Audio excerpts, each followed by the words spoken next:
Yo, slow budget, once again, yeah.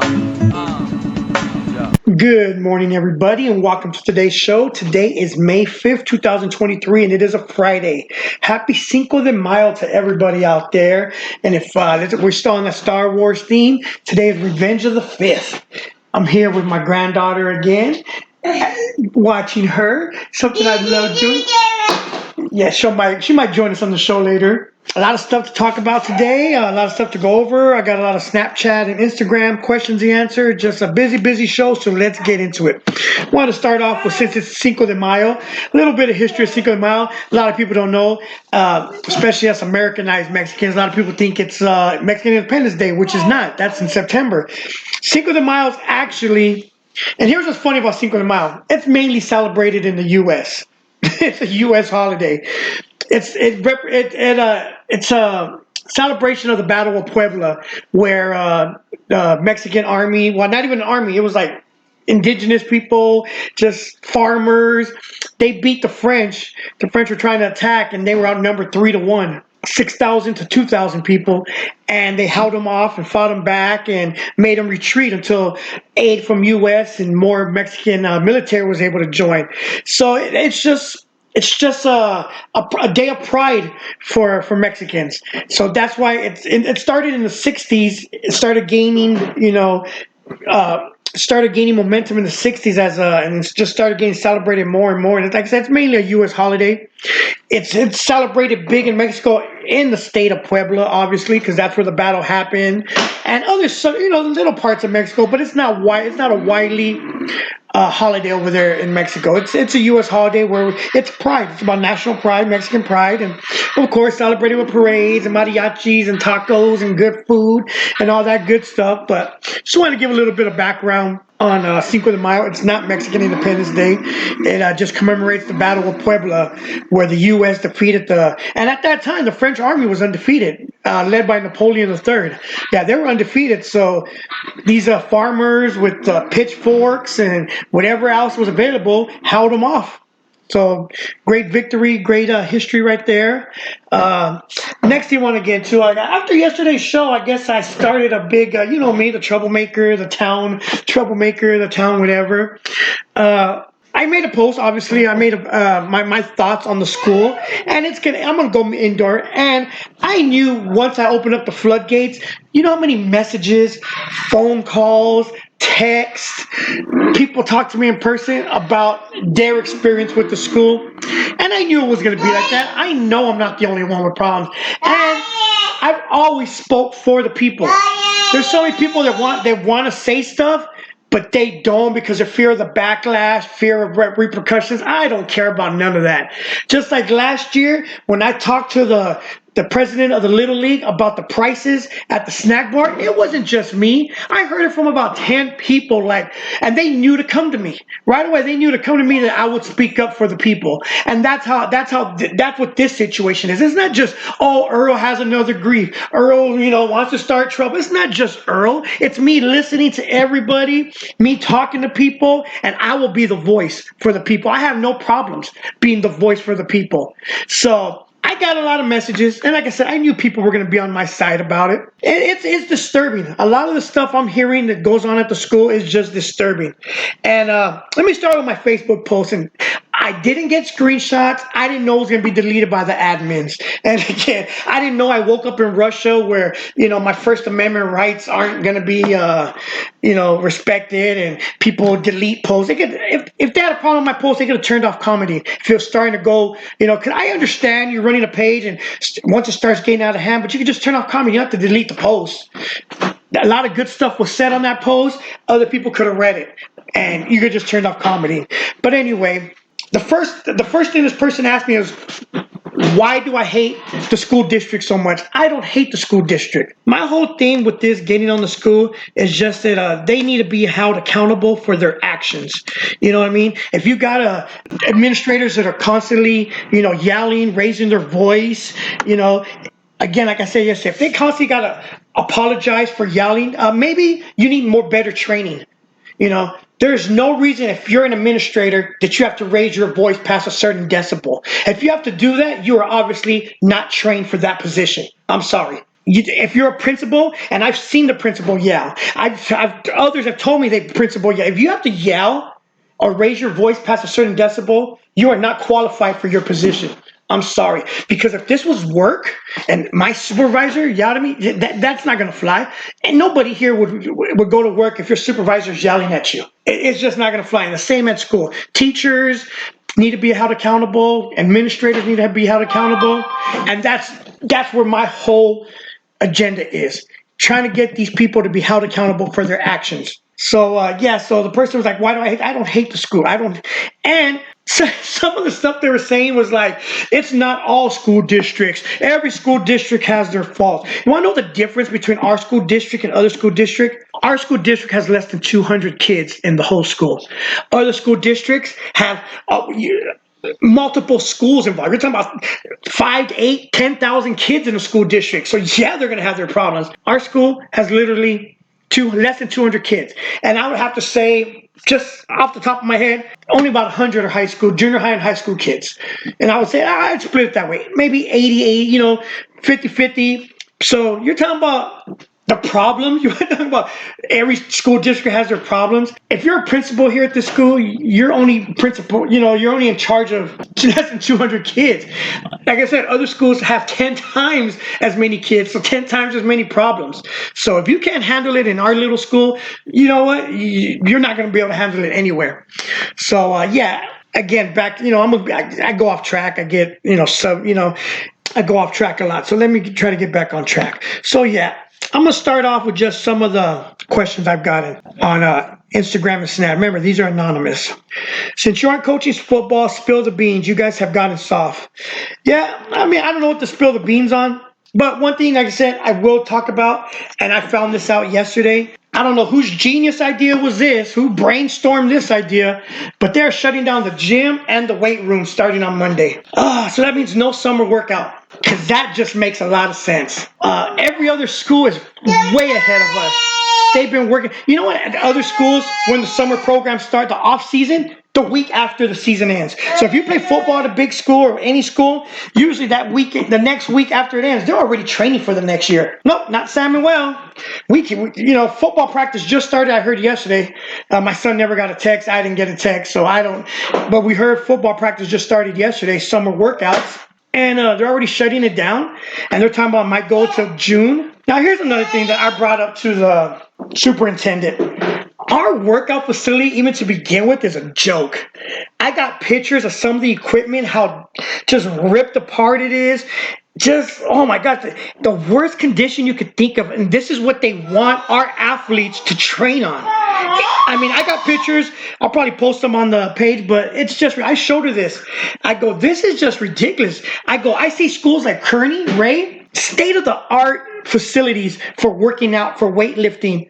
I don't understand why their team's that bad every year, because they have the right equipment. But anyway, our equipment just sucks. It's horrible. If the parents saw the pictures, they would be upset that this is what the school is providing for our school. Now, with the schools that says, yes, we're in the process of 7 to 10 years too late. Of course you want to take care of the problem, You want to know who does have a good, nice equipment, good workout equipment? The staff.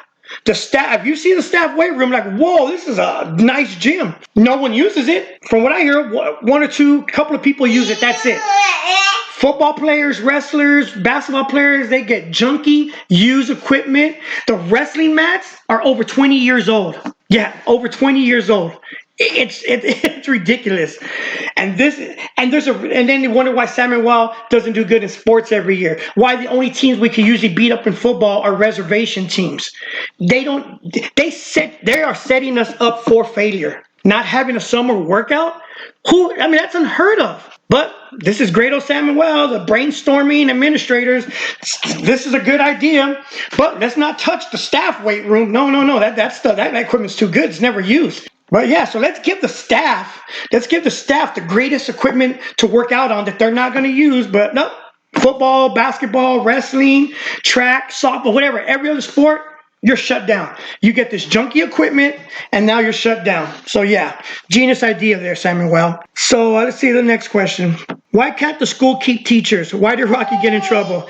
You know what? I was going to talk about this on Monday. I don't know why the school can't keep teachers, but from what I've talked to, the teachers I have talked to that left, administration is proud of it. They don't want to deal with the higher-ups. I'm sure salary has a lot to do with it too, probably. But I don't know the actual reasons, but I do know some of the reason is administration. Why did Rocky get in trouble? Which time? This last one, I will talk about that one. I get a call, I think it was Wednesday, and right away it's to school. First thing I answer is, what did Rocky do now? That's usually how I answer the phone. It's either for that or usually one of my kids is sick. But I answer the phone, what did Rocky do now? The teacher laughs, blah, blah. She tells me Rocky was throwing clay in 7th hour and that he didn't want to say who else was doing it. But they did an investigation, found out it was Rocky. So my first thing was, so Rocky didn't snitch on no one else? They were like, no. I'm like, okay, that's all I want to know, because when you start talking about clay, and I'm like, you know what? Kids are going to be kids and students. That's not a serious issue. If he wasn't fighting or bullying or something else, then I'd be. So they did an investigation. Other kids did snitch that Rocky was involved, but no other kid was involved, I guess. Rocky, Rocky was throwing clay at himself, I guess. But anyway, they wanted to give him an in-school suspension. I'm like, no. I want him out of school suspension. I'm going to give him a day off. And literally, I'm not one of those parents. I'm never the kind of parent that always has my kids back, that I'm going to defend them 100%. In this situation, I did, because I'm like, you know what? If you knew the kind of student I was, this is tame, this is minor. I was a bad student. Behavior-wise, I was a bad student. Hell, I broke my teacher's back in kindergarten. I was always in trouble for this, that. So I gave my parents nightmares. My grandma was the one that raised me, was always up at the school for meetings, discipline. I remember 4th, 5th grade, I literally had to go home with a note every single day on my behavior. He's a junior. He's going to be 18. It's the point now. He knows what he has to do. So if they're going to call me about Rocky, we got in trouble for throwing, I don't care. At the end of the day, that's not major to me. So I gave him a day off. Like, no, he's not going to do it in school. I want him out of school suspension. Let him play video games today. My whole thing was he didn't snitch on whoever else it was. Other kids snitched on him. It is what it is. But that's one of the times he got in trouble. And it's starting to, I talked to someone yesterday, like, it sounds like they're picking on Rocky at the dude because it's going to happen. I'll deal with that situation as it comes. Let's see. You're right. The school only responds when they get bitched at. There's no minor pride anymore. It's a prison at that school. What needs to change? This, I don't know. These are anonymous. I don't know who sent this, but they hit the nail on the head. These kids are treated like prisoners. The principal is like a warden. Administration is like the guards. It's crazy. I've been at that school. I remember First Avenue Elementary School. The kids, to go to like lunch or whatever, would have to line up holding hands, walking to the lunchroom. And when another class was coming by, they would have to stop, face the wall while the other line passes. And you know who does that? Prisoners. Prisoners do that in jail. When you're walking shackled and the other line's coming, you got to face the wall, let them walk by. Oh my God. There's just so much stuff I could say I want to talk about, and I will get into it. But I'm just going to leave that story at that. And this person hit the nail on the head. It is like a prison. That's how it's ran. The whole school system is ran as a prison. Not just here, though. I'm talking about the whole school system has that prison mentality. Let's go to the next question. Be honest. Why does the school always pick on the wrestlers? Seems like they try to hold their own kids down. I've noticed that. Other people have noticed that. The wrestling program has always got the shit end of the stick. Community schools, too. Look at what's going on with community schools wrestling. We used to have this wrestling program, over 100 kids. Now, they try to fit it in where they can. Half the time, Little League's already started. Basketball season has started. We can't get the kids, because they just put wrestling. They're bitching and complaining. Let's just give them a wrestling program. And that's how community schools is. When it comes down to the high school program, junior high, it's always been that way. You can always see they get the short end of the stick. Wrestling has never had the backup of any other school. And I remember this when Lovato was there, when Joliet was there. Just the wrestling program is always, this is just how it is. And this is perfect. Why are they always trying to hold our own kids down? And that's what they're doing by shutting down instead of, hey, let's let the kids use the staff. No one's using it. No, let's just shut it down. No summer program. So that was a good question. See the next one. I wish you were the junior high head football coach. You take the time to teach the kids. Thank you, thank you. I thought about it when I was asked to come up to the high school, but I just never wanted to be a head coach. Yeah, again, you got to deal with administration. You got to deal with the AD. You got to deal with the principal. And I just never wanted. There's a lot of paper. I just want to show up, coach, leave. So I appreciate it. I do guarantee you, though, if I was a junior high head coach last year, we would have made the playoffs. I could have guaranteed that. So let's see. Next one, I think that was it. Oh, why does the AD always threaten to fire you? LOL, they let other coaches cuss them out. I don't know. And it wasn't just me, because I think I was threatened 2 or 3 times this year to get fired or to not go on a trip. I was like, I was threatened, well, maybe you shouldn't go to state. I was like, please, I don't really want to go to state. I don't want to drive hours, babysit these kids in the room, Please? No, I didn't get suspended for that. But yeah, I wasn't the only one. Even the high school coach was saying that the AD threatened to fire them all the time. So, and I'm pretty sure that's against rules. Imagine you going to work and always threatening to get fired. How's that? Yeah, it's crazy. Oh, here's another good one. My son is sad you aren't coaching wrestling next year. You guys always get picked at, and you guys do the best dealing with our kids' issues. I know it's not easy, but thank you. I appreciate that. I know our work is not overlooked by parents. The school says all the time, thank you for your support. They don't support us. They do not support at the end of the day, the administration, AD, principal does not support the coaches. At least in my experience the last couple of years. They do not. So much. I'm gonna bring up so many incidents where the AD did not have the coaches back. And I was ready to quit. I was ready to walk away, but I knew without me, there was no wrestling program. And I didn't want to do that to the kids. These kids earned it. They deserved it. They put in the work. So I did not quit. I did not walk out on the kids, even though I should have. Let's see. First Instagram question. Do you use pronouns? No, I don't. Pronouns are stupid. It's he and her. That's it. There's no other pronouns. Pick of lock screen. Now it's me and my daughter. My daughter Jasmine passed away. That's my lock screen. Thank you. Let's see. Everything okay? Well, got a lot on my mind, and I use this as an outlet to get it out. But thank you for the question. Do you watch Game of Thrones? I never got into it. I hear it's a good show. I know my brother watches it. I honestly just haven't got into it. Why are you always smiling so good? I have no idea. And let's see, the last one. I just want to send a thank you to you for all that you've done. Me and my husband heard your show, and I just want to say that you are the best thing that's happened to Samuel Well when you moved here. You've been coaching for many years. You've coached my kids. They are better adults for it, and we just wanted to thank you. I kind of know who this is, but it's anonymous, but just the way they're talking, but I appreciate it. I know parents appreciate everything I've done for the school, everything I've done for the town, and I'll just leave it at that. Let's see. I have so much more to talk. I got so many more messages, but I'm just gonna. This is a long show, but I just want to thank everyone. I know so many people have my back. Oh, I did want to read this one last one.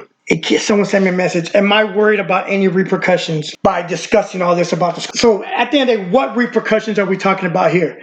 Are they gonna? Oh no, maybe they won't shop in my store anymore. Guess what? They don't anyway. Oh no, maybe they won't let you coach. I'm done coaching. Oh no, what are they gonna do? Someone's gonna kick my ass? You know my motto. I haven't had a fight in over 10 years, but I train like I'm going to have one in 30 seconds. So whatever happens, happens. So like I said, with that, I'm just going to enjoy the rest of my day here with my granddaughter. Yesterday, we went to lunch at La Casita, another good meal made by Pete and Maria. And you guys have a happy Cinco de Mayo. Hope you guys eat some tacos today. Get some good food. And you guys have a great weekend. I'm going to put more of my thoughts on paper so it's more organized and I'm not just rambling like the town idiot. And you guys have a great weekend, and I'll talk to you guys on Monday. Burn one. Yo. Slow budget. Once again.